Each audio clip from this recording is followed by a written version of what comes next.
오늘 사도행전 19번째고요. 제목은 살인복음. 사도행전 7장 1절에서 10절까지 말씀입니다. 네, 다 같이 한 목소리로 읽도록 하겠습니다. 시작. 대제사장이 이르되 이것이 사실이냐?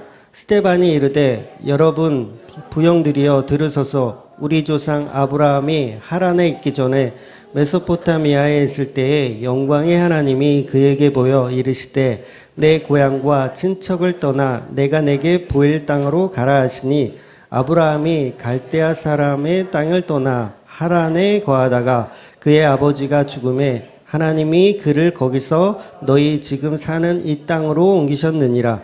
그러나 여기서 발 붙일 만한 땅도 유업으로 주지 아니하고 다만 이 땅을 아직 자식도 없는 그와 그의 후손에게 소유로 주신다고 약속하셨으며 하나님이 또 이같이 말씀하시되 그 나그네가 되리니 그 땅 사람들이 종으로 삼아 300년 동안을 괴롭게 하리라 하시고 또 이르시되 종 삼은 나라를 내가 심판하리니 그 후에 그들이 나와서 그곳에서 나를 섬기리라 하시고 할례의 언약을 아브라함에게 주셨더니 그가 이삭을 낳아 8해 만에 할례를 행하고 이삭이 야곱을 야곱이 우리 12조상을 낳으니라.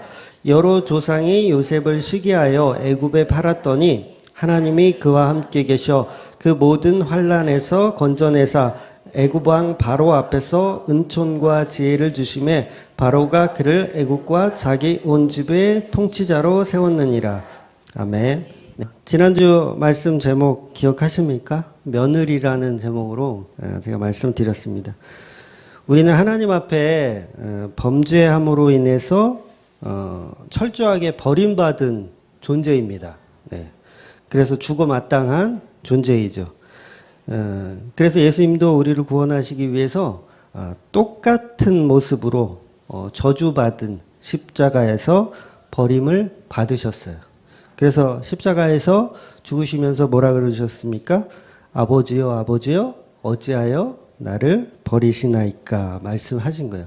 그러니까 예수님께서는 죽을 필요도 없잖아요. 사실 하나님의 아들인데 왜 죽어야 돼요? 근데 철저하게 죽으셨어요. 인간의 그 저주받은 그 인간의 모습을 그대로 안수를 받아서 어린 양의 피로 죽으신 겁니다. 그래서 철저하게 죄인된 인간과 더불어 연합하여서 죽은 거라고 할 수 있습니다. 그리고 나서 예수님께서는 십자가에서 이제 다 이루셨다라는 말씀을 선포하신 겁니다. 그래서 잉태하는 고통으로 아이를 낳는 고통으로 물과 피를 쏟으시고 그 피로 인해서 그 피를 이제 6월절에는 문지방과 문설주에 이렇게 바르는 거예요. 예수 그리스도의 십자가를 세우는 겁니다. 그래서 신부된 교회로 우리를 완성하시는 거죠. 그래서 우리는 버림받은 자, 유기된 자인데 예수님께서 우리를 재창조해내시는 겁니다. 그래서 마치 지난주에 말씀드린 것처럼 며느리인데 하나님 우리를 직접 사랑하시는 게 아니고 반드시 예수 그리스도를 통해서만 사랑하신다는 겁니다.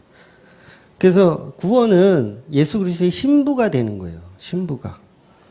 근데 세상 사람들은요, 이것을 거부합니다. 신부 되는 것을 거부해요. 내가 왜 며느리야? 나는 좀 가치 있는 존재야 라고 생각하는 거죠. 그러니까 세상뿐만 아니고 하나님을 잘 믿는다고 하는 바리새인들도 여전히 우리는 굉장히 선민 사상을 가진 굉장히 괜찮은 존재라고 이렇게 생각을 합니다. 그런데 우리는 예수가 아니면 그냥 죽어야 하는 그런 존재에 불과한 거죠. 그러니까 앞으로 이제 보게 될 그 사도행전 7장의 말씀은 그러니까 하나님을 잘 믿는다고 하는 유대교인들에게 스데반이 설교하는 내용이에요. 스데반 설교가 굉장히 깁니다. 7장이 보통 이제 그 사도들의 설교도 이렇게 길게 기록하지 않았는데 스데반의 설교는 굉장히 디테일하게 전부 다 기록을 했어요. 그래서 이 유대인들을 향한 스데반의 설교가 어떤 내용인지를 이제 오늘부터 천천히 이제 보도록 할 겁니다. 그래서 이 설교의 핵심 포인트는 바로 예수 그리스도의 십자가입니다. 다른 걸 지금 설교하는 게 아니라 스데반은 지금 십자가를 설교하고 있어요. 그러니까 이 설교가 그 당시 얼마나 파격적이었는지 여러분들이 좀 아실 필요가 있어요. 그러니까 우리가 내용은 다 알거든요. 7장 내용은 뭐 뻔하잖아요. 이렇게 쭉 설교하는 거예요. 늘 듣는 설교. 그런데 이 설교가 당시 유대인들이 듣기에는 굉장히 막 이 우라가 치미는 그런 내용들인 거예요. 그러니까 오죽하면 설교가 끝나자마자 그 자리에서 그냥 돌을 집어 던질 정도로 얼마나 화가 난 내용인지 그 내용을 이제 우리가 다 같이 공부를 해보도록 하겠습니다.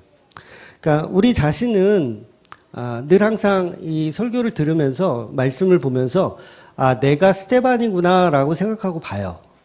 다들 그렇게 보더라고요. 근데 그렇게 보면 성경을 반도 이해 못하게 됩니다.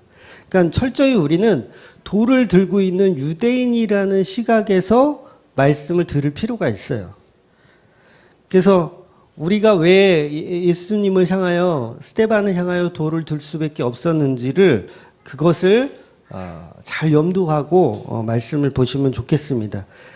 세상의 교회들은 저와 여러분 전부 마찬가지고 이 복음을 싫어합니다. 복음을 뼛속까지 싫어해요. 그러니까 유대교뿐만 아니에요. 종교라는 가면을 쓰고 있는 모든 사람도 마찬가지고 지난주에도 말씀드렸지만 우리는 그런 설교보다는 막 사랑받기 위해서 태어난 존재 막 이런 설교를 듣기를 좋아해요. 그러니까 목사가 앞에 서서 여러분은 사랑받기 위해서 태어났습니다. 여러분은 하나님의 사랑받는 존재입니다. 막 이렇게 설교를 해주면 성도들은 좋아합니다. 근데 그런 설교를 들으면 반도 이해 못하는 거예요.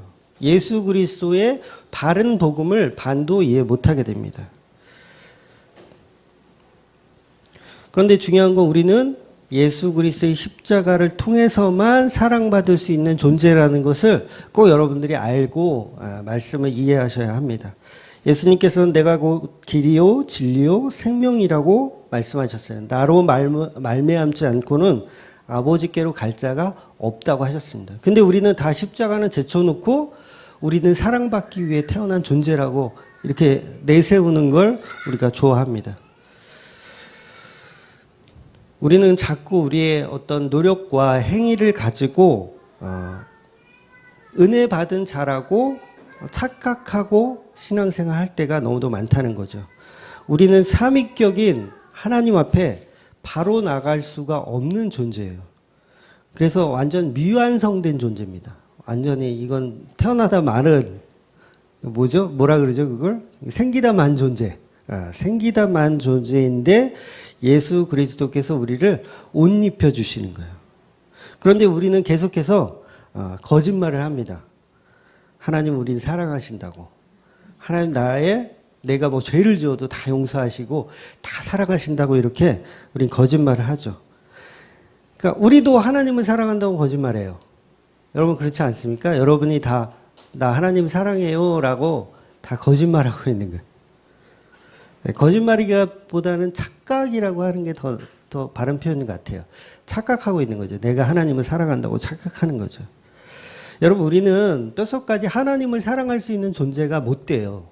하나님을 사랑할 수가 없습니다. 여러분 돈을 사랑하세요? 아니면 하나님을 사랑하세요? 뭐 이 설교를 할 필요가 없네. 우리가 보통은 다 그래도 내가 하나님을 사랑합니다라고 이야기하고 하지만 그거 다 뺏어 보세요.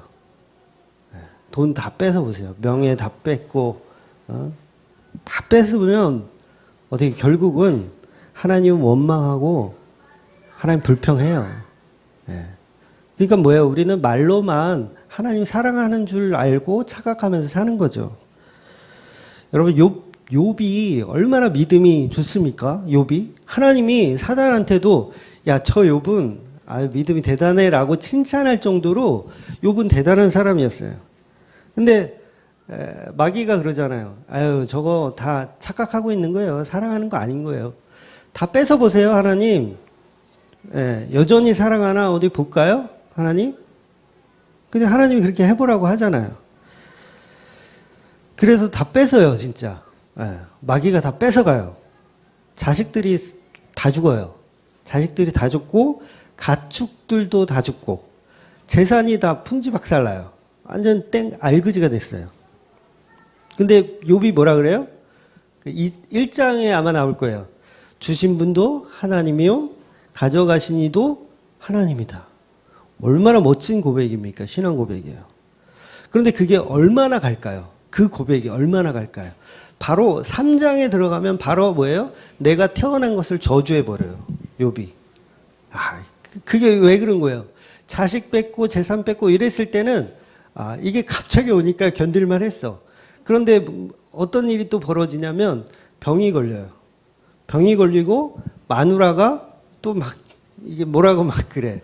야, 저주하고 뒤져버리지. 왜 그러고 왜 사냐고 막 욕을 해요. 또 친구들이 와가지고 또 막 엉엉 울어. 어이구 저 재수없는 저 인간 어떡하냐 불쌍해서. 그러면 친구들이 와가지고 엉엉 울어. 그러니까 어때요? 이제는 달라지는 거예요. 주신 분도 하나님이요 가져가신 분도 하나님이라고 고백했던 그 욥이 이제 내가 태어난 것을 저주해버려요. 내가 왜 태어나가지고 내가 태어나지 말지 이렇게 저주해버립니다. 그러니까 뭐예요? 인간은 얼마 못 간다는 거예요. 믿음이 없는 거예요. 믿음이 있다라고 착각하는 거고 우리는 하나님을 사랑한다고 착각하는 거예요. 그런데 전부 우리는 어떻게 알고 있어요? 욥처럼 막 인내하고 욥처럼 견뎌야 되고 막 그러면 너의 신앙은 엄청 좋은 거다. 그러면 30배, 60배, 100배의 그런 결실을 얻는다. 이렇게 우리가 알고 있잖아요. 근데 욥은 철저하게 우리 인간은 하나님을 사랑할 수 없는 존재라는 것을 폭로하는 책이에요. 그래서 우리는 하나님을 사랑할 수 없습니다. 또 이웃도 사랑할 수 없는 존재입니다. 이거를 고백하는 게 성경의 말씀인 거예요. 그러니까 하나님 사랑, 이웃 사랑을 할 수 있는 존재가 못 됩니다. 그러니 우리는 예수 그리스도가 필요합니다. 이렇게 얘기하는 거예요. 그러니까 예수 그리스도는 하나님을 사랑하고 이웃을 사랑한 존재예요. 유일하게. 하나님을 사랑하고 이웃을 사랑했던 존재예요. 그래서 우리가 그 예수를 통해서만 구원을 받을 수 있는 겁니다. 우리가 부모 자식보다 하나님 더 사랑한다고 말하지만 결국은 그거 다 뺏으면 하나님 원망하게 돼 있습니다. 저도 마찬가지예요. 저도 마찬가지고 여러분 다 마찬가지입니다. 그러니까 어쩔 수 없는 죄인이구나라는 걸 여러분이 아셔야 돼요. 그러니까 이 착각에서 벗어나야 된다는 거죠. 고양이한테 저희 집에도 고양이가 있는데 생선을 맡길 수 없잖아요. 뭐 속담에도 있는 것처럼. 근데 우리 인간한테 하나님이 선악과를 맡기셨단 말이에요. 선악과를 맡겼어요. 이거 어떻게 하려는 거예요, 이거? 고양이한테 생선을 준 격이에요. 그러니까 뼛속까지 죄로 가득한 우리는 그 선악과를 먹을 수밖에 없어요. 하나님 다 알고 계셨어요. 주면 먹겠구나라는 걸 알고 계셨어요. 십자가의 놀라운 사랑을 알라고 주신 거예요. 배우라고. 너희들은 너희 스스로 하나님을 사랑할 수도 없고 하나님의 언약을 지켜낼 수도 없는 존재라는 것을 알라고 주신 거예요. 그래서 날마다 우리는 성령을 통해서 나를 부인시키고 살아야 되는 거예요. 나를. 나 믿음 없습니다. 이거. 나는 믿음 좋습니다. 이건 바리새인이잖아요. 나 믿음 없습니다. 난 왜 이렇게 연약합니까, 하나님? 난 왜 이렇게 흔들리죠? 난 왜 이렇게 뭔가 좀 이렇게 할 것 같은데 또 돌아서면 또 아닌 것 같고 왜 자꾸 그러죠? 그러니까 이걸 계속해서 부인하라는 거예요. 성령을 통해서. 그러니까 저 믿음 없어요. 하나님 저 좀 살려주세요. 내 믿음으로는 내가 구원받을 자신이 없네요. 그러니까 예수님 살려주세요. 그런 기도가 나올 수밖에 없어요. 그래서 우리는 그냥 내버려 두면 전부 지옥 가는 존재예요. 그냥 하나님이 그냥 이렇게 관여 안 하고 탁 내버려 두면 우린 전부 지옥 가는 존재예요. 그러니까 출애굽기에 보면 파라오가 그 강팍해졌다라고 표현하거든요. 마음이 강팍해졌다. 그러니까 이건 하나님이 일부러 그 파라오한테 막 죄를 지게끔 막 이렇게 만들었다는 게 아니라 인간은 그냥 내버려 두면 강팍해지는 거예요. 그러니까 그냥 놔둔 이 세상을 그냥 하나님의 개입 없이 그냥 놔두면 이 세상이 바로 지옥입니다. 이 세상이 그냥 지옥이에요. 그러니까 회칠한 무덤 같은 더러운 이 모습을 말씀으로 계속 씻지 않으면 우리는 계속 지옥을 사는 겁니다. 와, 나한테는 의가 하나도 없구나. 완전 홀딱 벗겨진 그런 존재구나. 이거 깨닫는 거예요. 선악과 먹고서 너희가 벗었다는 것을 자각하라는 거예요. 나 이렇게 가치 없는 존재였어? 나 이렇게 내세울 게 하나도 없는 존재였어? 나 이렇게 부끄러운 존재였어? 이거 알라고 하는 거예요. 그래서 선악과는 하나님의 은혜입니다. 죄를 보게 하시는 하나님의 은혜예요. 우리의 실체를 보게 하시는 하나님의 은혜. 그러니까 너는 처음부터 아무것도 아닌 티끌이었고 먼지였다라는 걸 알게 하시는 거죠. 그러니까 하나님의 은혜 없이는, 하나님의 긍휼 없이는 단 하루도 살 수 없는 존재라는 것을 뼈저리게 알라고 하시는 겁니다. 그게 바로 십자가 은혜죠. 그러니까 우리는 다 하나님을 주인으로 모시고 하나님을 주체로 살아야 하는데 전부 내가 주인으로, 내가 주체로 살아가요. 그러니까 이 더러운 이 모습을 보면서 야, 이거 어찌할꼬 이런 모습을 살아가는 게 정상인 거예요. 그게 성도의 모습인 거예요. 그러니까 그것을 부셔버리기 위해서 삼위 하나님 중 예수 그리스도께서 하늘 보좌를 버리고 직접 성육신에서 이 땅에 오셔서 십자가에 달려서 죽으신 거예요. 그러니까 죄인도 아닌 그 예수님께서 인간들의 손으로 안수가 되어서, 그러니까 세례 요한이 예수님을 머리에 안수하잖아요. 세례를 준단 말이에요. 안수를 해. 그러니까 전가시키는 거예요. 인간의 죄를 예수에게 전가시켜서 그 예수가 십자가에 달려서 죽으시는 거예요. 그러니까 예수님 입장에서는 누명을 쓰는 겁니다. 누명을 쓰는 거예요. 와, 억울해. 나는 흠도 없고 점도 없는데 내가 왜 죽어야 돼? 이게 예수의 모습인 거예요. 이게 제사잖아요. 이게 제사. 어린 양, 아무 흠도 없고 점도 없는 그 어린 양이 죽는 거. 출애굽기 이제 우리가 오후 때 계속 보고 있지만 출애굽기 보면 이제 6월절에 1년 된 그 순양을 죽여서 페인트 칠을 해요. 문지방에. 이렇게 페인트 칠을 해서 삽니다. 이게 예수님의 상황인 거예요.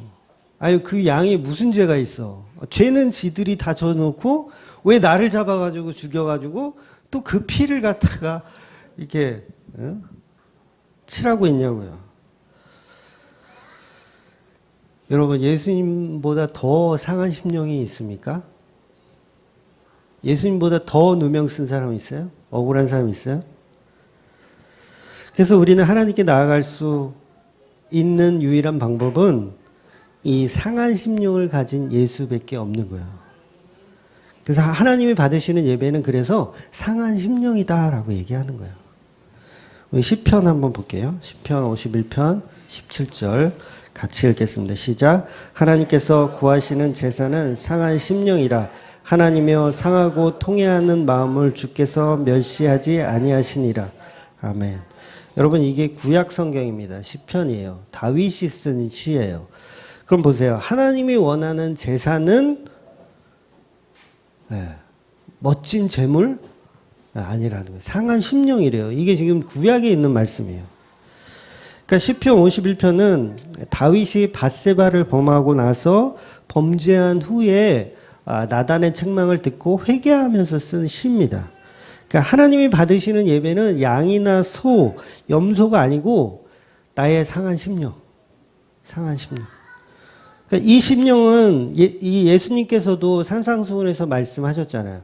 심령이 가난한 자는 복이 있나니 천국이 저희 것이며.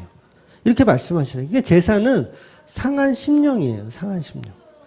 근데 뭔가 우리는 제사 그러면 우리의 어떤 가치를 가지고 하나님께 드려야 하나님이 기뻐하신다라고 생각하는 거죠.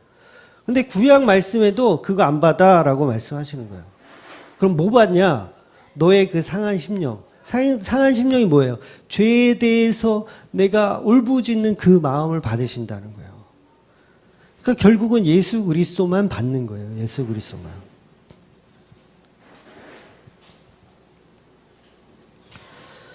상한 심령은 바로 깨어진, 부서진 예수 그리스도를 말하는 겁니다. 그러니까 이 영은 늘 제가 언급을 하지만 지난주에도 십계명 두 돌판으로 제가 오후 때 설명드린 것처럼 십계명을 하나님께서 주시는데 좀 다이아몬드에다가 좀 이렇게 써서 주면 안 깨지고 좋잖아요. 그죠? 최소한 24K만 됐어도 안 깨지잖아요. 안 깨지죠? 24K. 18K도 안 깨져요. 안 깨집니다.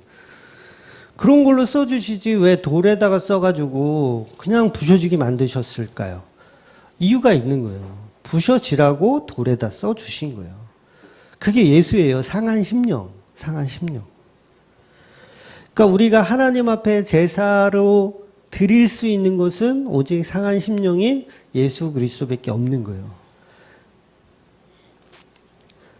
그래서 우리는 예배할 때마다 예수 그리스도의 상한 심령을 가지고 예배하러 나오는 겁니다. 철저하게 그것은 자기 부인을 이야기하는 거고 오직 십자가만 붙들고 나아가라는 그 말씀인 겁니다. 근데 우리는 자꾸 우리의 가치를 가지고 나가죠. 그 가치 그냥 갖고 오지 마세요. 그거 그냥 버리세요. 주머니에 넣어두세요. 그 가치는 안 받습니다. 그러니까 우리가 이게 실질적으로 예배 드릴 때 그렇잖아요. 우리의 달란트를 최대한 발휘해서 하나님을 기쁘게 하자. 그게 아니라고요. 그게 아니라고요. 그러니까 우리는 사랑받는 존재라고 착각하기 때문에 그런 발상을 하는 거예요. 나의 것으로 하나님을 기쁘게 하자. 근데 하나님께서 받으시는 기뻐하는 것은 오직 예수 그리스도 상한 심령밖에 없는 거죠. 그러니까 우리가 예배하러 나와서 하나님이 오늘은 나한테 어떤 은혜를 주실까? 어떤 위로를 주실까? 이것도 틀린 거예요. 이것도 틀린 거예요. 예배했으니 하나님 은혜를 쏟아주셔가지고 아닙니다. 벌써 출발이 틀린 거야. 상한 심령이에요. 아무것도 바라는 게 없어요. 그냥 그 상한 심령으로 하나님 앞에 나오는 거예요. 고개도 들 수 없어요. 이 죄인을 하나님은 어찌할꼬. 근데 뭘 가져와요, 자꾸. 그리고 뭘 챙겨가려고 그래. 아무것도 없는 거예요. 그러니까 일주일 동안 보통 이제 그러잖아요. 교인들이 일주일 동안 세상에서 고생하다가 일주일에 한번 교회 탁 나왔는데 목사님께서 좀 위로하는 말씀, 좀 이렇게 좀 북돋아주는 말씀, 좀 선동적인 말씀을 좀 해주시지. 맨날 상한 심령이라 그러고 예수 믿으라 그러고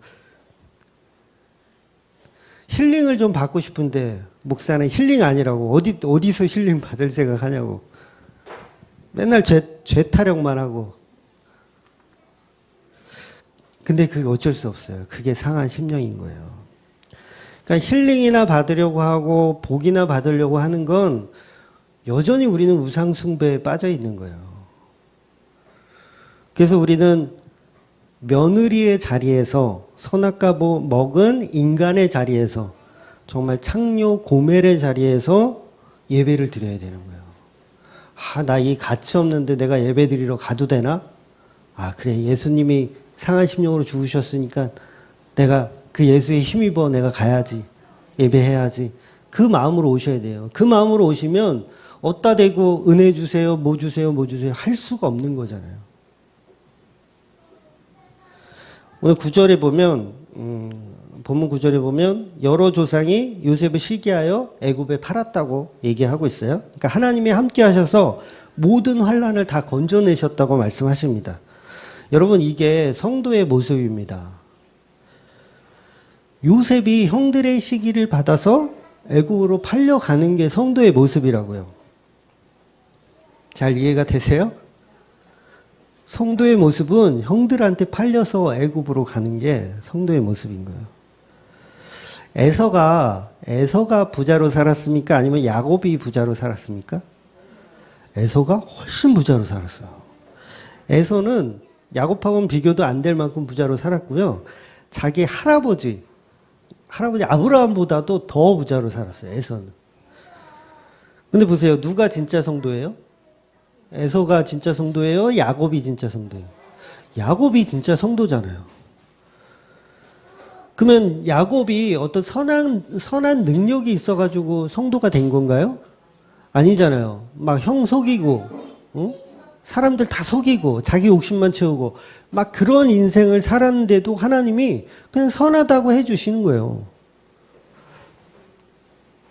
오히려 야곱은 자꾸 자기의 가치를 드러내려고만 하다가 결국은 실패만 경험했어요. 또 실패하고, 또 실패하고, 또 실패하고. 그럼 성도는 뭐예요? 계속 실패하는 거예요. 계속 실패하는 거. 큰일 났네, 이거. 교회 다니면 성공한다고만 들었는데 실패하는 거라니. 성도는 오직 하나님의 열심으로 그분이 함께 하심으로 살아가는 존재예요. 그래서 우리의 열심은 계속 지워지는 거예요. 나의 가치, 나의 열심은 계속해서 지워지는 겁니다. 그러니까 계속 실패를 경험할 수밖에 없는 거죠. 그러니까 우리는 하나님 앞에 계속 지워져야 해요. 박박 지워져야 해요. 우리 공로 없음. 너 공로 없어. 너 한 거 없어. 너 아무것도 없어. 계속 지우개로 그냥 박박 지워야 돼. 어린아이가 자유할까요? 아니면 어른이 자유할까요? 어린아이가 자유해요. 좀 보세요. 다주 얼마나 자유해요. 한시도 가만히 있지 못해요. 얼마나 자유합니까? 치매를 앓고 계신 어르신이 자유할까요? 아니면 석박사를 갖고 있는 박사님이 자유할까요? 치매 갖고 계신 분이 자유한 거예요. 근데 우리는 하나님 앞에 우리의 알량한 어떤 신학이나 어떤 구원의 확신을 가지고 우리의 똑똑함을 가지고 자유하다고 착각을 해요. 그렇잖아요. 우리가 내놓은 그 신앙, 그 열심 가지고 자유하다고 착각하는 거죠.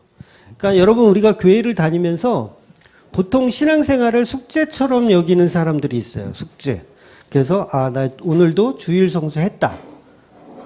주일 성수했다. 숙제 다 했다. 나 헌금 할 거 했다. 11조 할 거 안 떼먹고 했다. 구제 봉사 했다. 나 교사인데 정말 가기 싫었는데 나 했다. 이런 거. 그러니까 내가 오래전에 서원을 했는데 하나님 앞에 나 이거 뭐 하겠다고 서원을 했는데 내가 그거를 했어. 자, 해냈어. 나 숙제 다 했다. 그럼 뭐예요, 이제? 난 자유하다. 이렇게 생각하는 거예요. 착각하고 있는 거죠.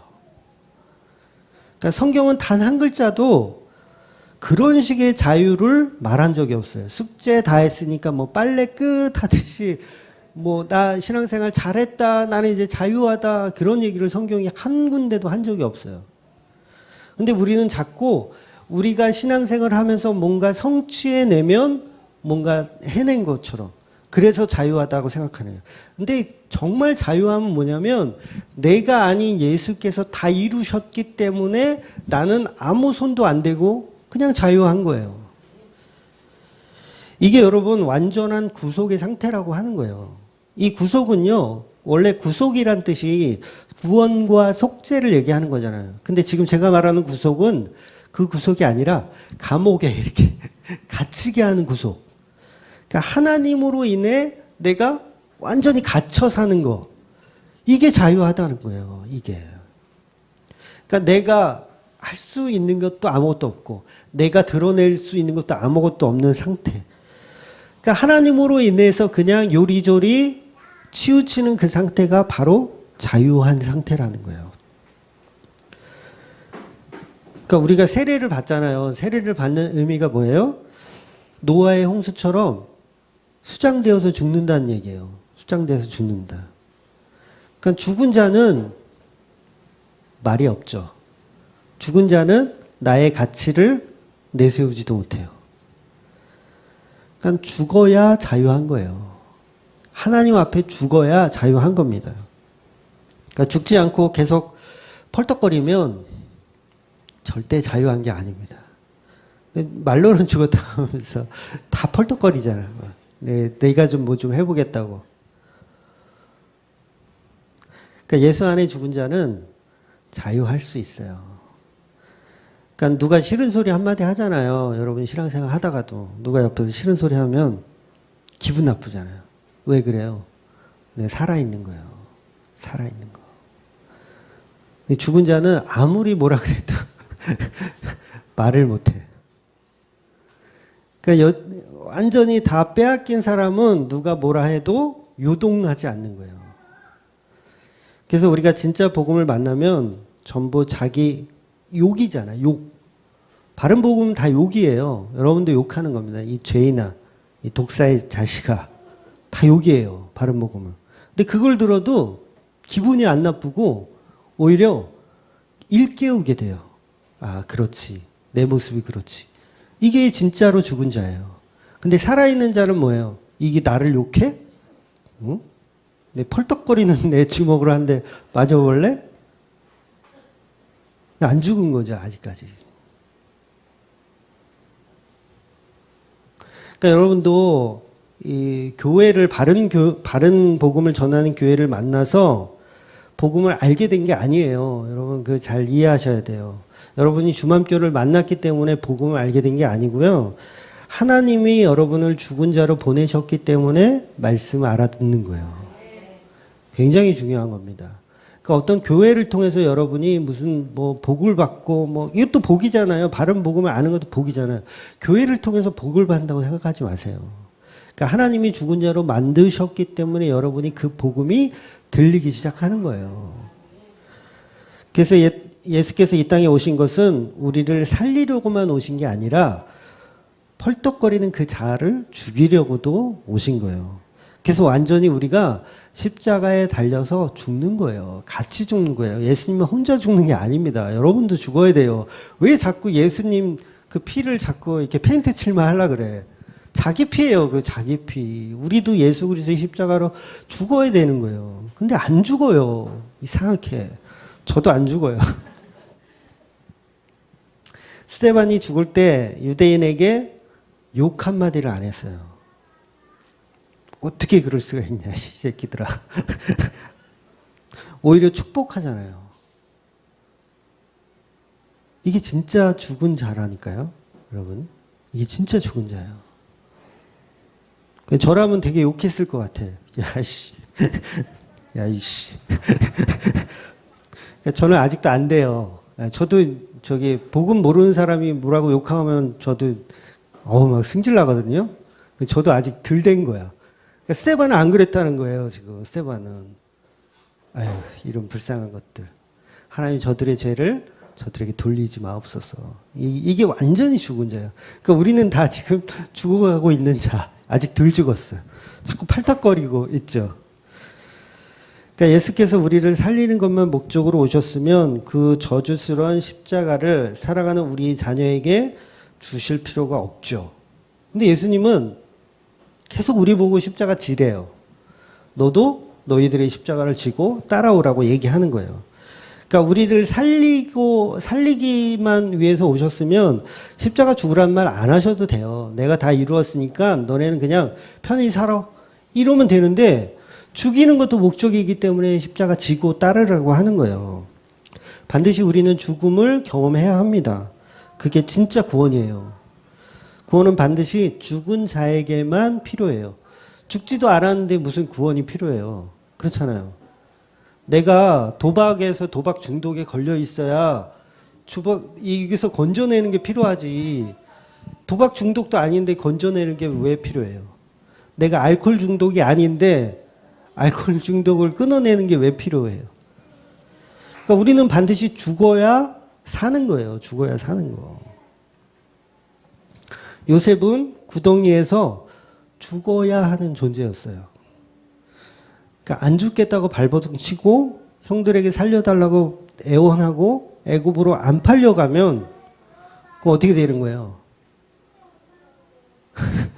애굽으로 안 팔려가. 요셉이 막 형들한테 살려달라고 그러고 내가 저기 형들 다 1억씩 줄 테니까 나 좀 살려줘. 이렇게 안 팔려가. 버둥거리고. 그럼 안 되는 거잖아요, 그럼. 그러니까 우리는 어떤 문제가 있을 때 그것을 자꾸 피할 생각을 하면 안 되는 거예요. 견딜 생각을 하셔야 돼요. 견딜 생각을. 내 문제가 왔다. 하나님이 어떤 또 나의 인생을 또 이렇게 설계하시나 하고 이것을 견딜 생각을 해야 되는데 피할 생각을 우리가 한다고요. 요셉은 반드시 구덩이에 빠져야 되고 애굽으로 팔려가야 합니다. 그게 성도의 인생이에요. 그러니까 여러분 잘 견딜 생각을 하셔야 돼요. 그러니까 요셉이 살아난 것은 하나님께서 함께 하셨기 때문이라고 스데반은 설교하고 있어요. 구덩이에 빠졌는데 안 죽어요. 하나님이 함께 하셨어요. 애굽으로 팔려가는데도 안 죽어요. 하나님이 함께 하신 거예요. 여러분, 그 주맘교회가 보통 이제 저희 안사람하고 하는 얘기가 있어요. 뭐 이런 얘기까지 하면 뭐 오해가 될 수도 있는데 조금만 드릴게요. 그러니까 저희는 이제 지금 시즌 3다 뭐 이런 얘기를 하거든요. 시즌 3. 이게 아시는 분은 아마 무슨 얘기인지 아실 거예요. 그러니까 좋은 뜻도 있고 나쁜 뜻도 있는데 저 개인적으로는 좋은 뜻으로 이해합니다. 낙관적으로 봐요. 그러니까 저희 큰아들이 이제 학교를 다니거든요. 대구로 대학을 다니는데 6개월에 한 번씩 이제 공부를 마치고 방학하면 올라오잖아요. 올라오면 교인들이 원래 있던 교인들이 없고 새로운 사람들이 이렇게 바뀌어 있으니까 그 얘기인 거예요. 그래서 시즌 3다 지금. 그러니까 이게 오신 지 얼마 안 되신 분은 잘 무슨 얘기인지 모르실 거예요. 그러니까 우리가 세상을 사는 세상은요, 다 이렇게 학연, 지연, 뭐 이런 걸로 우리는 살아가요. 인간관계를 맺고 살아갑니다. 그러니까 주말교회도 시즌 1 때 하나님께서 그야말로 지역에 있는 분들을 이렇게 보내주셨어요. 그래서 말씀을 듣게 하시고 저 스스로도 실패를 경험하게 하셨어요. 실패를 경험하게. 그러니까 뭣도 모르고 시작한 거죠. 저도 사실은 제가 뭐 이렇게 준비하고 막 이렇게 목회를 해야겠다라고 한 게 아니라 그냥 등 떠밀려가지고 했어요. 하나님이 그냥 하라고, 어쩔 수 없이 하라고. 그러니까 모세처럼 전 말도 어눌하고요. 발음도 잘 안 되고요. 아직도 저는 남 앞에 서는 게 부끄럽고요. 막 그러다가 섰어요. 어쩔 수 없이 섰어요. 그랬는데 철저하게 실패를 경험하게 하시더라고요. 그러니까 이사야서 6장에 보면 6장 9절에 보면 말씀을 세웠나 모르겠네. 네, 있네요. 한번 같이 읽을게요. 시작. 여호와께서 이르시되 가서 이 백성에게 이르기를 너희가 듣기는 들어도 깨닫지 못할 것이요 보기는 보아도 알지 못하리라 하여.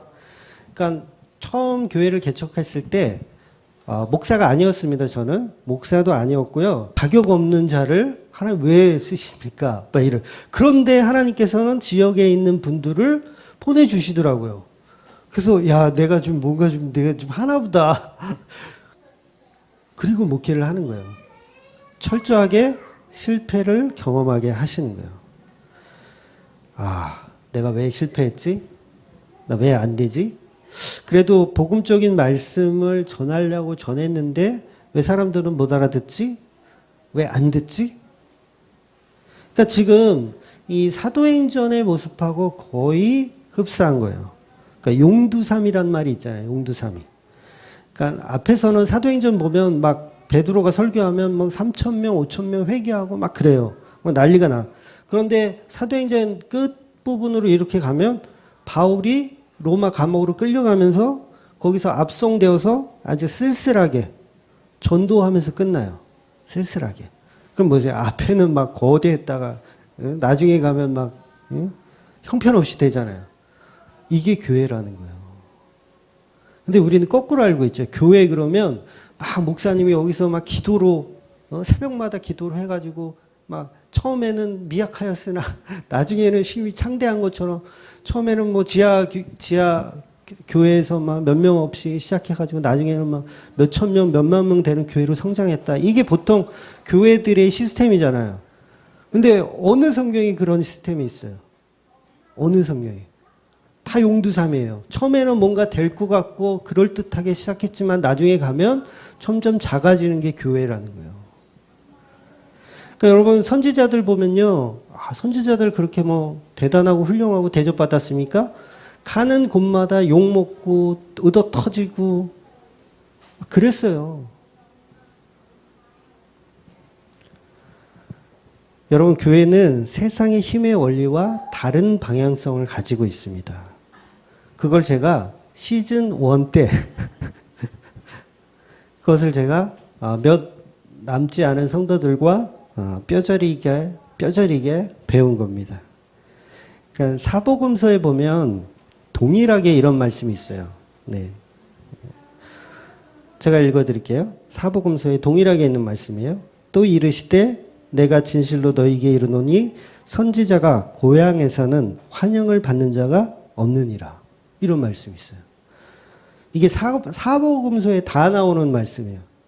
예수님께서도 고향에서는 환영받지 못했다고 말씀하셨어요. 그러니까 시즌 1 때 지역 사람들을 모아놓고 말씀을 제대로 들어보려고 하지도 않고 그냥 한 2년을 정말 재밌게 놀았어요. 근데 복음을 저 혼자만 전하잖아요. 저 혼자만 전해요. 야. 그러니까 성경과 동일한 방향성을 가지고 전해야 되는데 그게 안 되는 거예요. 외롭게 결국은 2년 동안 잘 놀다가 뿔뿔이 흩어지더라고요. 한 방에 다 흩으시더라고요. 한 방에 다 흩으셨어요. 뭐 지금까지 남아 계신 분도 있어요. 뭐 이우리 집사라든가 김종락 집사님은 시즌 1 때부터 있었던 분입니다. 그리고서 시즌 2가 이제 시작을 하는데 그때는 이제 지연에다가 학연까지 보태지고 그다음에 복음적인 분들이 그때부터 한두 분씩 이렇게 모이기 시작했습니다. 그때가 이제 시즌 2가 이제 진행이 된 거죠. 그러니까 학연의 지역에다가 이제 그 학연을 갖고 있는 우리 동창들, 뭐 선배 목사님들 이렇게 모이기 시작했어요. 그리고 나서 또 아시겠지만 얼마 못 가서 한 1년 반 뭐 그 정도 하다가 또 한 반 정도가 또 이렇게 흩어져 버렸죠. 그래서 지금은 시즌 3다 이런 얘기를 하고 있습니다. 제가 왜 이런 말씀을 드리냐면 성경의 역사와 주맘교의 역사가 너무 비슷하기 때문에 드리는 말씀이에요. 그러니까 스데반이 설교가 끝나면 이제 스데반은 돌 맞아 죽고, 돌 맞아 죽어요. 돌 맞아 죽고 예루살렘 교회는 뿔뿔이 흩어집니다. 뻥 터져요. 그리고 다 흩어져요. 그러니까 오늘 본문에서도 스데반은 아브라함을 시작으로 설교를 시작합니다. 아브라함을 시작으로. 그런데 설교에 나오는 인물들은 전부 변변치가 못해요. 그러니까 스데반은 설교를 시작하자마자 아담과 하와 노아는 건너뛰고 바로 아브라함과 요셉 이야기를 먼저 해버립니다. 아브라함과 요셉. 그리고 우리 조상 야곱의 아들들이 요셉을 죽이려고 했다. 그리고 팔았다. 이 말씀은 산헤드린 공회원들을 향해 일부러 찔림이 있도록 했던 말이에요. 일부러 들으라고. 너네들 들으라고. 너네도 요셉의 형들처럼 팔았다 이거예요. 예수를 죽였다 이 얘기입니다. 그러니까 스데반 설교는 앞으로 쭉 보시겠지만 그야말로 살인적이에요. 그래서 제가 오늘 제목도 살인복음이라고 한 거예요. 굉장히 살인적입니다. 우리는 늘 7장 말씀을 보면 그냥 평범한 말씀으로 이해하지만 그 당시 유대인이 듣기에는 어마어마한 살인적인 말씀이었어요. 그러니까 산헤드린 공회원에게 독서를 퍼부은 거죠. 그러니까 스데반의 이 설교에는 당신들은 사랑받기에 태어난 사람이라는 말씀이 없어요. 그런 뉘앙스는 전혀 없어요. 그러니까 너네 공회원들, 너네 바리새인들 그래도 하나님이 너네들 사랑해. 그러니까 빨리 회개하고 돌아와. 이런 말씀이 없어요. 전혀 없어. 그러니까 7장 51절에 가면 이제 스데반의 설교의 결론 부분이 나오거든요. 결론 부분. 이때 이제 독서를 퍼붓는 부분이 나오는데 그 부분은 한번 우리가 읽어보도록 할게요. 사도행전 7장 51절에서 53절까지 보도록 하겠습니다. 시작. 목이 곧고 마음과 귀에 할례를 받지 못한 사람들아 너희도 너희 조상과 같이 항상 성령을 거스리는도다. 너희 조상들이 선지자들 중에 누구를 박해하지 아니하였느냐. 의인이 오시리라 예고한 자들을 그들이 죽였고 이제 너희는 그 의인을 잡아준 자요 살인한 자가 되나니 너희는 천사가 전한 율법을 받고도 지키지 아니하였도다 하니라. 아멘. 이 설교가 굉장히 순화된 표현처럼 보이잖아요. 근데 보세요. 이런 말씀이 있어요. 51절에 보면 조금 이제 좀 각색을 하면 너희들 귀때기에 응? 할례를 받으라고 이야기하는 거예요. 사도 바울이 야, 이 귀때기에 할례라 받아라. 이게 얼마나 충격적인 얘기예요. 너희 귀에 할례를 받으래요. 할례는 남자들이 거기 받는 거잖아요. 근데 귀때기에 할례를 받으래요. 이게 충격적인 얘기 아니에요? 이 바리새인들이 들으면 아니 이게 말이야 막걸리야 이게 굉장히 무례하고 쇼킹한 얘기예요. 귀때기에 할례나 받아라. 이런 얘기들을 지금 스테반이 설교를 하는 거예요. 그냥 이게 도를 안 들을 수가 없잖아요, 이게. 여러분들한테 제가 만약에, 예? 도대체 복음을 알아듣는 거야, 안 듣는 거야? 귀때기에 깃밥 좀 파. 깃밥을 좀 파고 좀 말씀을 들어. 막 이러면 여러분 막 화나잖아요. 근데 스테반이 그런 설교를 지금 하는 거예요. 귀때기에 할례를 좀 받아라. 왜 못 알아듣냐? 그러니까 너희들 사내들인 공회원들, 너희 바리새인들, 사두개인들은 요셉을 죽인 형들이다. 이렇게 얘기하는 거야. 너네가 요셉 죽인 형들이야. 사랑하는 동생을 너희들 자존심 때문에 죽였잖아. 너네들 자존심 때문에 솔직히 예수 죽인 거 아니야. 왜 이렇게 못 알아들어? 그러니까 선지자들 다 죽이고, 선지자라는 선지자들은 좀 뭔가 좀 하나님 말씀 전하려고 하면 마음에 안 든다고 다 죽여버리고 이제 그 예수까지 오셨는데 성육신하신 그 예수까지 오셨는데 그 예수까지 너네가 다 죽였잖아. 그러니까 얼마나 기분 나쁘겠어요. 응? 그러니까 우리도요 이 말씀을 들을 때 우리 스테반의 입장에서 들으면 안 돼요. 여러분이 사내들인 공회원이라는 입장에서 말씀을 들어야 되는 거예요. 깃밥을 파야 돼요, 우리가. 귀때기 할례를 받아야 돼요, 우리가. 여러분, 주만교회 시즌4가 없기를 바랍니다. 네. 또 있다 해도 저와 여러분이 그 자리에 남기를 바랍니다. 네. 늘 우리는 믿음 없음을 돌아봐야 돼요. 믿음 없음을. 그러니까 저와 여러분은 우리에게 가치 없다 여기면 그게 십자가라도 버리는 사람들이에요. 가치 없다 여기면 십자가도 버리는 사람들이에요. 교회 버리는 건 뭐 당연하고 가치 없다 여기면. 그러니까 지금 이 시대도요. 사도의 시대와 마찬가지로 복음이 천대를 받는 시대를 살고 있어요. 그렇잖아요. 복음도 천대를 받아요. 이 조그만 코딱지만한 교회도 시즌3까지 왔어요. 이게 뭐예요? 이유가 뭐예요? 복음이 천대를 받고 있는 거예요. 그러니까 우리끼리 노는 게 좋아. 교회라고 이게 차렸으면 같이 즐겁게 놀아야지. 그렇잖아요. 뭔가 행사하고, 뭐 하고. 우리 오 집사님이 그러더라고. 오신 지 한 2년 되셨죠? 2년 가까이 되셨는데, 뭔 놈의 조그만 교회에 그렇게 행사가 많냐고. 그러니까 교회들이 살아남으려면 그렇게 하는 거예요. 조그만 교회들이 뭔가를 자꾸 해야 돼. 그래야 살아남아. 저도 어쩔 수 없어요. 저도 살아남기 위해서 한 5년을 그냥 끊임없이 그냥 뭔가를 자꾸 하려고. 왜? 복음 가지고는 천대를 받으니까. 그렇잖아요. 막말로. 복음 전한다고 여기 진짜 한 명, 그러니까 저희 집사람하고 애들 앉혀놓고 계속 복음 전해. 10년, 20년 계속 복음 전해. 어쩔 가요? 그거 뭔가라도 해야지. 어쩔 수 없는 거, 어쩔 수 없는 거. 이 시대는 복음을 천대받는 시대일 수밖에 없는 거예요.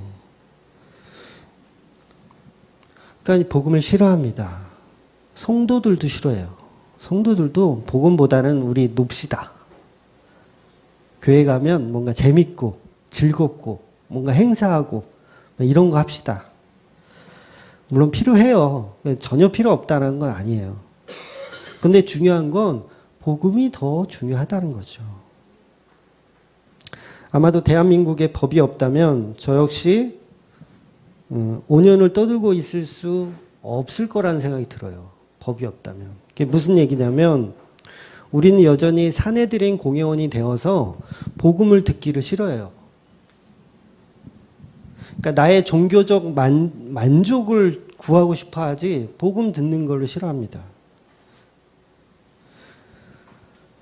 그러니까 사내들인 공회원들이 스데반을 체포한 이유가 그거예요. 복음 듣는 게 싫은 거예요. 야, 스데반 설교 너 재미없어. 그런 얘기 하지 마. 그러니까 지금 스데반이 설교라고 제가 얘기하지만 실제로는 이게 설교가 아니고요. 최후 변론이에요. 최후 변론. 재판 중에 마지막으로 할 말이 있으면 해봐. 이거예요. 그때 이 자리에서 스데반이 설교를 하는 거예요. 근데 전혀 망설임이 없죠. 스데반은. 전혀 망설임이 없어요. 복음을 똑바로 전합니다. 전혀 망설임 없어요. 오죽했으면 그 자리에서 그냥 처형해버려요. 오죽했으면. 얼마나 듣기 싫었으면. 그러니까 세상은요, 복음을 듣기 싫어해요. 돌을 집어 던질 만큼 싫어합니다. 그러니까 제가 5년 동안 설교할 수 있는 이유가, 이게 참 하나님의 은혜인 거예요. 그러니까 이 변론이 끝나면, 스데반이 이 변론이 끝나면 이제 사형될 것인지, 아니면 무죄가 될 것인지 판단하게 돼 있어요. 이미 그 로마로부터 로마 시민권을 갖고 있던 이 사도 바울이, 이 당시는 사도는 아니죠. 그냥 사울이죠. 사울이 이 자리에서 지금 옷을 맡아두고 있어요. 옷을. 이 사람들의 옷을 맡아두고 있어요. 이 얘기는 제가 전에도 한번 말씀드렸지만 사법권이 있던 거예요. 사도 바울에게는 사법권. 누구를 죽이고 살리고 할 수 있는 사법권을 가지고 있어요. 로마, 그러니까 그 당시 사형을 집행할 수 있는 건 로마의 허락이 있어야만 가능했어요. 그러니까 우리가 보통 뭐 마음에 안 든다고 사람을 죽일 수가 없어요. 이 히브리인들은 사람을 죽일 수, 그 법은 로마가 허락을 해줘야 돼요. 왜? 그 테두리 안에 있으니까. 그래서 죽일 수가 없어요. 근데 사도 바울이라는 그 인물이 뒤에서 옷을 맡아뒀고 그 사법권을 가지고 야, 내가 책임질 테니까 수틀리면 저 녀석 죽여 라고 한 거예요. 그러니까 사도 바울이 뒤에 이렇게 지켜보고 있는 거예요. 그러니까 헛소리하면 죽이라는 거예요. 내가 책임질게. 그럼에도 불구하고 스데반은 복음을 똑바로 전하는 거예요. 여러분, 예수님이 왜 죽으셨죠? 유대인에게 복음을 똑바로 전했기 때문에 죽은 거예요. 안 그랬으면 예수님을 죽일 필요가 없죠. 예수님께서 복음을 똑바로 전하니까 죽인 거예요. 그것도 아주 노골적으로 정죄하며 전하기 때문에 살인 복음을 전한 거예요. 그럼 이들이 왜 기분이 그렇게 나쁜 것일까? 바로 본인들이 갖고 있었던 혈통과 형통 때문에 그랬습니다. 혈통, 그리고 형통. 그러니까 우리는 죄인인데 죄인이라고 인정하지 않고 우리는 유대인이라는 혈통, 그리고 하나님을 믿으면 복을 받을 거라는 형통, 이 두 가지를 갖고 있었기 때문에 복음을 들으면 기분이 나쁜 거예요. 누가 여러분한테 그렇게 살면 지옥 간다? 그러면 죽여버리고 싶은 거예요. 내가 왜? 나의 혈통과 나의 형통이 있는데. 그 마음이에요. 우리는 인간은 누구나 그 마음을 다 갖고 있어요. 예수 믿는 사람 안 그럴 것 같죠? 네, 똑같이 다 갖고 있어요. 나 예수 잘 믿는다라고 갖고 있어요. 근데 예수 잘 믿고 있는데 누가 자기한테 너 그렇게 믿으면 지옥 간다? 그러면 기분 나쁜 거예요. 그러니까 메시아가 오면 당연히 그 복음이 우리를 구원할 것이라는 생각을 갖고 있었어요.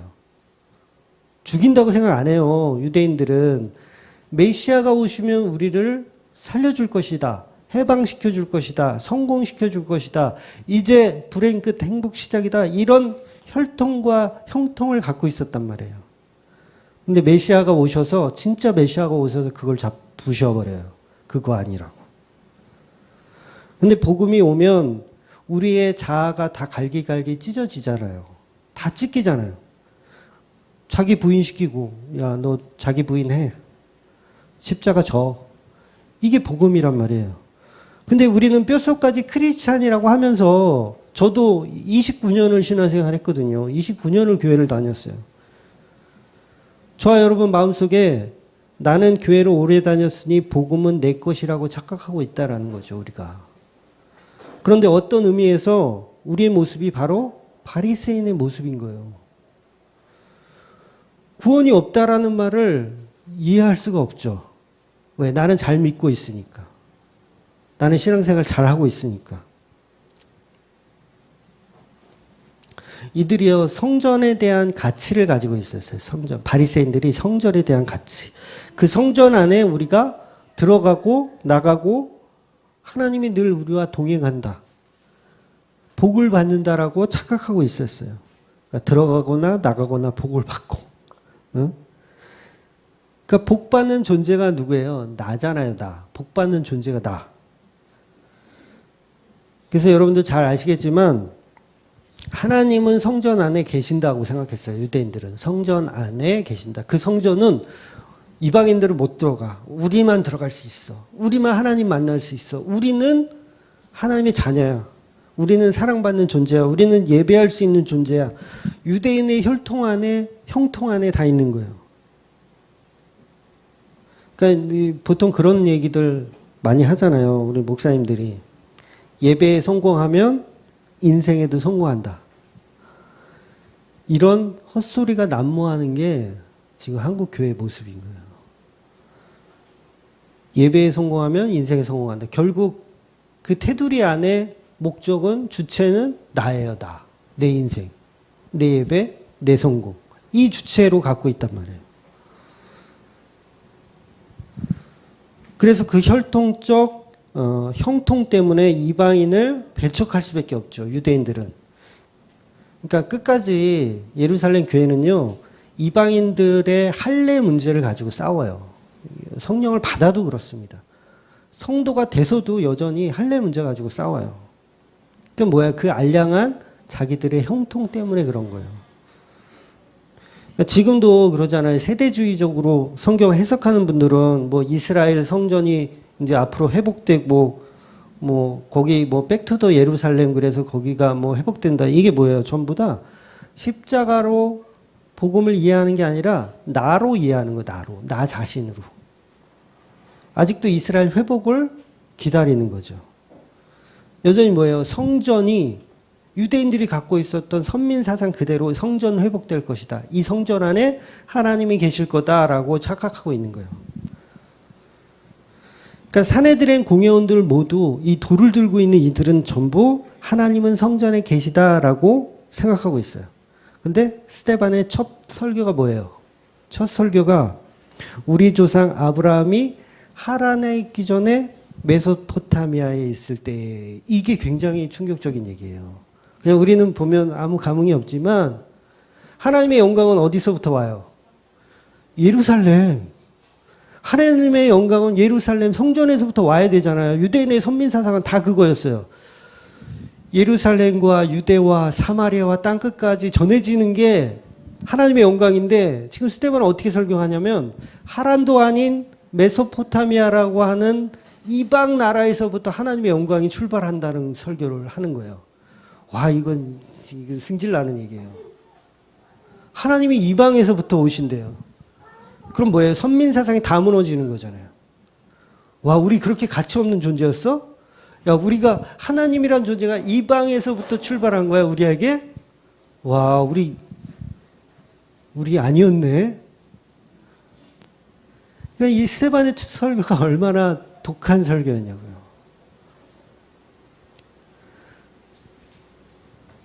실제로 유대인들은 자기들만 하나님을 만나고 제사할 수 있다고 믿었는데 스데반은 그 혈통을 다 아주 명쾌하게 부셔버리는 거예요. 그러니까 한마디로 진짜 복음은 없고 형식과 껍데기만 남아버린 유대인들을 비판하는 내용이죠. 그러니까 유대인들은 이방인들을 개로 여겼어요. 개로. 그런데 너희도 개라는 얘기예요. 너희도 하나님이 메소포타미아부터 출발해서 온 개들에 불과해. 너희들 선민, 혈통, 하나님 입장에선 너희들도 이방인이고 너희들도 다 개야. 이렇게 스테반이 설교하는 거예요. 그러니까 로이드 존스 목사님이 그런 말씀을 하셨더라고요. 제가 읽어드리면 그리스도인이 되기 가장 어려운 사람은 이미 자신이 그리스도인이라고 생각하는 사람이다. 아, 이 말씀이 너무 저는 이게 머리 띵 하더라고요. 다시 한번 읽어드릴게요. 그리스도인이 되기 가장 어려운 사람은 이미 자신이 그리스도인이라고 생각하는 사람이다. 우리가 다 그렇다는 거죠. 나 예수 잘 믿고 있다. 나 신앙생활 잘하고 있다. 이렇게 착각하는 거죠. 여러분, 우리가 안전하다고 생각할 때가 가장 위험한 순간이에요. 마태복음에서 두 아들에게 포도원에 가서 일하라고 얘기해요. 근데 큰아들한테 가라고 하니까 가겠소 하고 안 가. 큰아들은. 근데 작은아들은 안 간다고 해놓고 나중에 뉘우치고 포도원에 가죠. 그래서 그 작은아들이 누구예요? 세리와 창녀와 저와 여러분인 거예요. 네, 말씀을 생략할게요. 시간이 없으니까. 그러니까 이런 일이 지금도 똑같습니다. 똑같아요. 우리는 다 큰아들이라고 생각해요. 예수 잘 믿는다. 신앙생활 잘한다라고 생각하는 거예요. 자신은 이미 하나님과 화목하다. 나는 하나님과 형통한다. 나는 평안하다. 나는 평안하다. 이게 다 가짜일 수 있다는 거죠. 나는 예수님과 동행한다. 나는 예수님께 예배 잘한다. 나는 신앙생활 잘한다라고 생각하는 이게 가짜일 수 있다는 거예요. 그러니까 한국 교회가 뼛속까지 지금 이 사고에 빠져 있어요. 이 사상에 빠져 있어요. 그러니까 자기는 예수님 잘 섬긴다고 착각하는 사람 많습니다. 제가 볼 때는요, 이게 사석에서 이제 다른 교인들하고 이렇게 얘기를 해보면 말기 암 환자와 다를 게 없어요. 영적 상태가 그래요. 어디서부터 손을 대야 될지 암담해요. 목사인 저도 한 이 사람하고 10분만 얘기해 보면 와, 이 양반을 어디서부터 손을 써야 될지. 마치 그 교통사고 심하게 나거나 아니면 뭐 7층, 8층에서 이렇게 떨어져서 막 이렇게 사고 난 분들 보면 머리부터 발끝까지 다 부셔졌기 때문에 어디서부터 수술해야 될지 암담할 수 있잖아요. 이 의사들이 볼 때. 엑스레이 딱 찍었더니 뭐 다 전부 깨지고 막 어디서부터 손 쓸 데가 없어. 그러니까 영적 상태가 그런 분들을 제가 많이 만나봐요. 실제로. 뭐 목사, 장로, 권사 뭐 할 거 없어요. 영적 상태가 지금 어디서부터 손을 써야 될지 모르겠어요. 그런데 본인은 예수 잘 믿고 있대요. 어떤 분들 그래요. 우리 교회는 목사님 교회보다 더 작은데 신앙생활 정말 잘하고 있대요. 그 어떠냐고. 어떻길래 신앙생활 잘하냐고. 우리 교인들은 다 단합이 잘 된대. 단합이 너무 잘 돼가지고 뭐 교인들 중에 무슨 문제가 생기면 다 전화해가지고 교회 나오시라고. 우리 기도합시다. 그리고 다 모여가지고 막 기도한대. 2시간이고 3시간이고 기도한대. 그리고 그 문제가 해결되면 우리가 다 감사하고 또 지나다가 무슨 문제가 생기면 또 다 전화한대. 최 집사님이 무슨 문제 생겼다고. 우리 다 모이자고. 모여가지고 또 새벽에도 뭐 밤에도 막 기도한대. 그리고 문제가 해결되면 또 하나님께 영광 돌리고 또 흩어진대. 얼마나 멋지게 신앙생활 하냐고 그러더라고요. 여러분, 이게 예수 잘 믿는 거 맞습니까? 저는 어디서부터 손을 써야 될지 모르겠더라고요. 전부 하나님을 자기 문제나 해결해 주는 존재로 꼭두각시로 만들어서 신앙생활 잘 한다고 착각하고 있는 거예요. 빨리 지금 119에 전화해가지고 지금 이 영적 빈혈 상태를 빨리 치료해야 되는데 이거 어디서부터 손을 써야 될지 모르겠어요.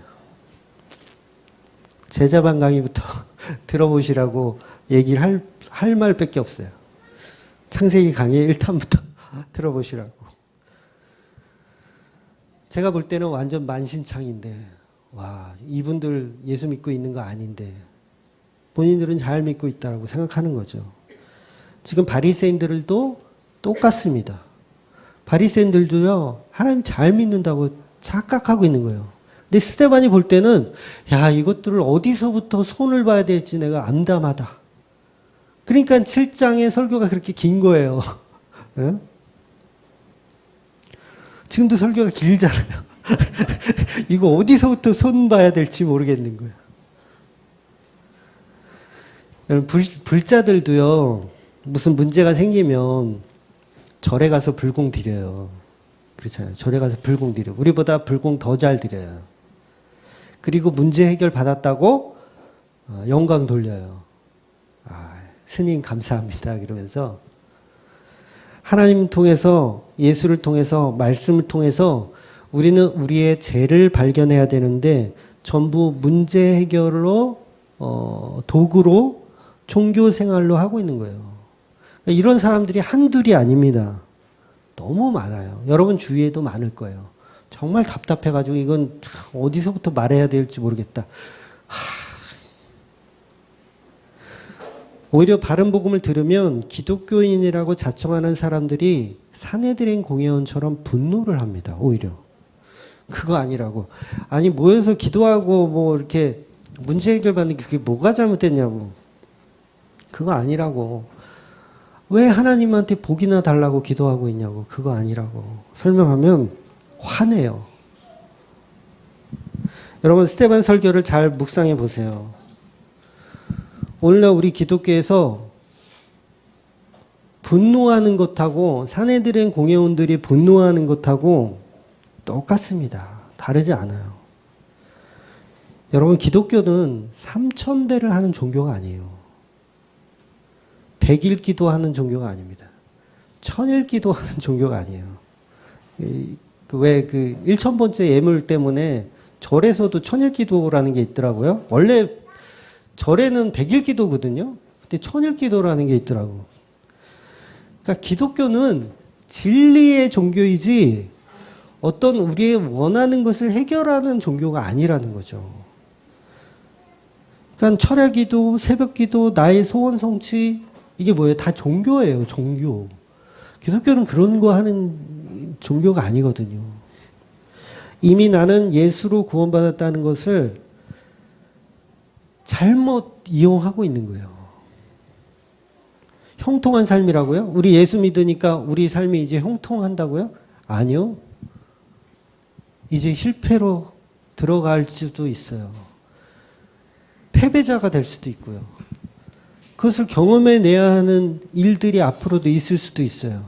물론 이제까지 다 그런 실패로만 살았던 분도 계시고요. 근데 결코 하나님은 그런 문제를 해결해 주는 분이 아니라 오히려 그런 문제를 주시는 분입니다. 우리는 그걸 견뎌낼 수 있는 믿음을 키워야 돼요. 그 믿음은 오직 성령께서 주시는 겁니다. 여러분 스데반이 전하는 그 예수를 믿으세요.